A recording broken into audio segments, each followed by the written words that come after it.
rumeurs concernant Max Verstappen et son futur chez Red Bull. Ils se sont rencontrés avec les hauts dirigeants de Red Bull au siège de l'entreprise à Salzbourg, avant le GP de Barcelone. Selon les rapports, les discussions portaient non seulement sur l'avenir avec l'équipe autrichienne, mais aussi sur la structure de la propriété de Racing Bulls, l'écurie sœur. Zak Brown s'était plaint à plusieurs reprises de ça, qu'ils aient une écurie B en gros. Ça le dérange. En même temps, on peut comprendre. Selon Joe Saward, Verstappen pourrait jouer un rôle clé dans les étapes que la société mère, Red Bull GmbH, peut entreprendre. Le Britannique écrit dans The Business of Motorsport qu'il circule certaines histoires assez créatives sur la manière dont Red Bull peut sécuriser les services de Verstappen au moins au-delà de 2026. L'idée, c'est que le groupe pourrait lui offrir une participation majoritaire dans Racing Bulls, ce qui signifie que Red Bull ne serait plus propriétaire des deux équipes. En même temps, Saward écrit que cette option est peu probable. Cependant, ça serait une bonne façon de garder le néerlandais à bord. L'idée que Verstappen veuille étendre son empire de la course n'est pas folle. Il le fait déjà avec Verstappen Sim Racing et sa propre équipe GT3, qui collabore avec Mercedes dans le GT World Challenge, et au Nordschleife. Il semble que Verstappen reste la clé du marché des pilotes 2026 à bien des égards, jusqu'à ce que ses plans soient officiellement confirmés. Donc, concrètement, si ça se révélait vrai, je pense que c'est pas totalement vrai, mais bon, il n'y a pas de fumée sans feu, encore une fois, on pourrait avoir Verstappen Racing Team en Formule 1. Vraiment, cette fois, à la place de Racing Bulls. Incroyable. Incroyable. Du coup, c'est lui qui serait manager et peut-être pilote de cette équipe. Affaire à suivre. Il mettrait un équipier qu'il choisirait lui-même. Donc, ce serait lui le maître à bord. Ce serait lui le P1 acté, évidemment. Ou alors, il reste chez Red Bull. Et il place deux de ses poulains dans cette équipe. Et puis il voit après ce que ça donne. Tout en étant le manager de cette équipe. Il roulerait dans l'écurie Red Bull. Alors, d'un côté, bon, ça resterait une écurie B de Red Bull, hein, je trouve quand même. Même si c'est lui qui est le propriétaire, bon. Ça résoudrait pas totalement le problème, je pense. Il serait quand même lié à Red Bull, d'une façon ou d'une autre. Ouais, bon, je sais pas, à voir, hein. C'est des rumeurs comme une autre, donc... ça vaut ce que ça vaut. Qu'en pensez-vous, les fans de Max? Est-ce que vous aimeriez avoir Verstappen Racing à la place de Racing Bulls? Ou pas en Formule 1? Ou est-ce que c'est un délire de journaliste encore et ça se fera jamais? De toute façon, au bout d'un moment, il va falloir qu'ils trouvent quoi en faire de cette équipe. Ils peuvent pas la garder indéfiniment. De toute façon, je pense que les équipes adverses vont s'énerver et vont mettre la pression à la F1 et à la FIA pour que ça change. C'est pas normal d'avoir des écuries B. Je suis d'accord avec ça. Mais bon, vu ce qu'ils en font, vous me direz, en ce moment, ça n'a pas trop d'avantages. Hein. Surtout que... Ouais, si, c'est le même moteur, oui. Si, pour le moteur, oui. Pour le moteur, quand même, ils peuvent faire des essais, des tests sur les 4 monoplaces. Bon, tu me diras, Mercedes, ils peuvent faire aussi ça avec les 4 équipes qu'ils ont, quoi. Donc bon. Mais bon, bref, à voir. Alors, Verstappen Racing, peut-être ou pas? Alors, selon Ralf Schumacher, Toto Wolff aurait fait une offre à Max Verstappen. Mais, cependant, l'offre serait un peu ridicule. Alors, je sais pas d'où il tient ça, encore une fois. On n'a que sa parole hein, pour le croire, mais bon. Voyons ce qui est dit quand même, hein. Ça peut être intéressant. Max est actuellement 7ème avec 55 points, 60 points de retard sur le deuxième, qui est Lewis Hamilton. Verstappen a récemment rencontré la direction de Red Bull et n'a pas levé ses réserves pour 2027. En coulisses, l'équipe laisse entendre que cette hésitation freine également le recrutement de nouveaux membres du personnel et de sponsors. Une Red Bull avec Max, c'est autre chose. C'est une chose. Une Red Bull sans Max, bah du coup, c'est un peu moins intéressant. Ça deviendrait une équipe moyenne midfield, un peu plus que midfield, mais pas beaucoup plus quoi. Alors, Ralph, il n'y a pas de place pour Max et Ferrari, mais nous entendons dire que Wolff lui aurait fait une offre confidentielle. Apparemment, l'offre était tellement désavantageuse financièrement qu'elle n'était même pas envisageable. Entre les lignes, on pourrait qualifier l'offre de Wolff de courtoisie. Je pense que c'était intentionnel. Pourquoi diable Toto Wolff prendrait-il Max aussi cher pour l'associer à Antonelli, la future superstar de la F1? Ça n'aurait absolument aucun sens de mettre Kimi en danger. Sur ça, il a pas tort. Il a pas tort.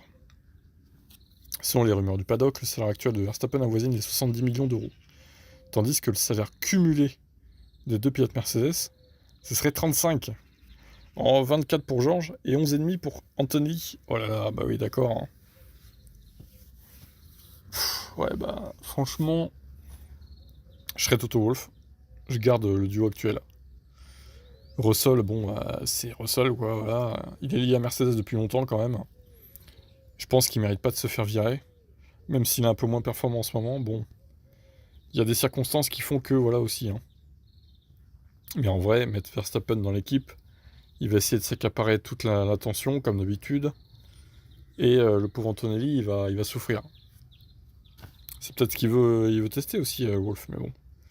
C'est un risque, hein, quand même, hein.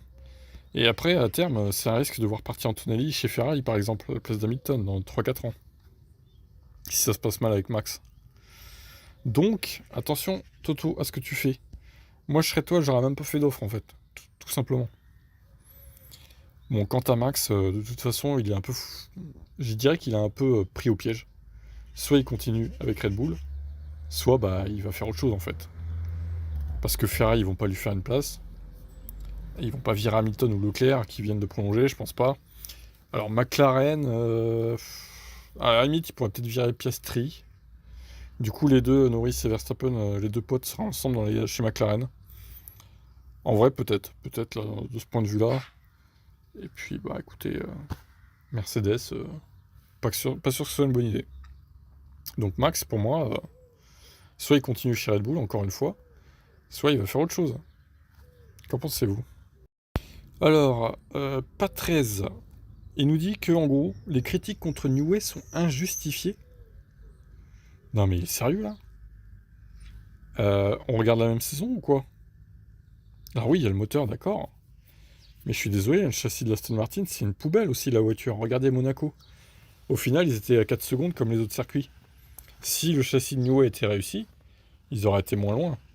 Ils auraient peut-être été 15-16e au lieu de 21-22, quoi, en fait. Parce que le moteur a moins d'importance à Monaco que sur les autres circuits. Ça me semble béaba, mais bon, apparemment, c'est pas évident pour tout le monde. Je sais pas. Alors, du coup, Alonso réfléchit, c'est pas trop, nanana, il veut évaluer son avenir, ok. Peut-être chez Alpine, comme on a vu, bon, je suis pas sûr de ça, mais bon, on verra. Je suis vraiment désolé pour Fernando et aussi pour Adrian, qui subit des critiques injustifiées de la part des médias. Injustifiées, mais sérieux. Qu'est-ce qu'il faut pas lire? Qu'est-ce qu'il faut pas lire? On sait à quel point il est bon, mais cette année, malheureusement, le projet ne fonctionne pas. Alors, Adrian Newey, je suis désolé, mais il a déjà fait des échecs dans sa carrière, hein. La McLaren de 2004 en est un bon exemple déjà, hein. Donc, Newey n'est pas infaillible, encore une fois. Et il y a peut-être d'autres exemples que j'ai plus en tête, mais dites-moi en commentaire. Je pense que tout repose sur Honda. Le principal problème, c'est le moteur. Mais nous savons que Honda peut être plus performant une fois ce problème résolu. Fernando est évidemment exaspéré. Oh, il est exaspéré, Fernando. Mais en F1, tout peut arriver. Une année difficile, l'année suivante, on peut avoir un moteur fantastique. Une voiture améliorée et peut-être même un titre champion du monde. Bon, attends, non mais il croit vraiment que Aston Martin va passer de dernier de la grille à jouer le titre en 2027.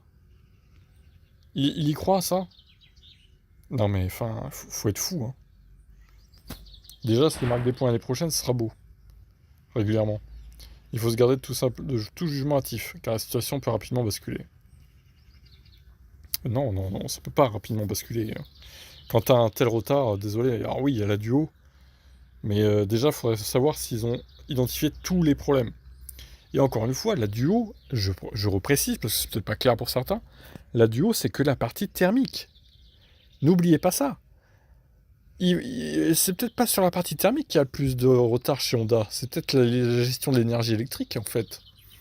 Et si c'est le cas, leur radio, il sert à rien, en fait. Mais oui, c'est ça qu'il faut se mettre en tête, les amis. Donc, pas 13, tu fais fausse route. Oui, Honda est fautif, mais Anyway aussi.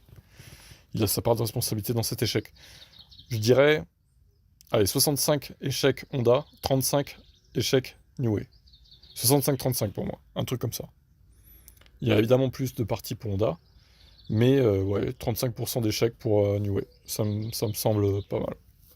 Quel est votre ratio à vous? Dites-moi en commentaire.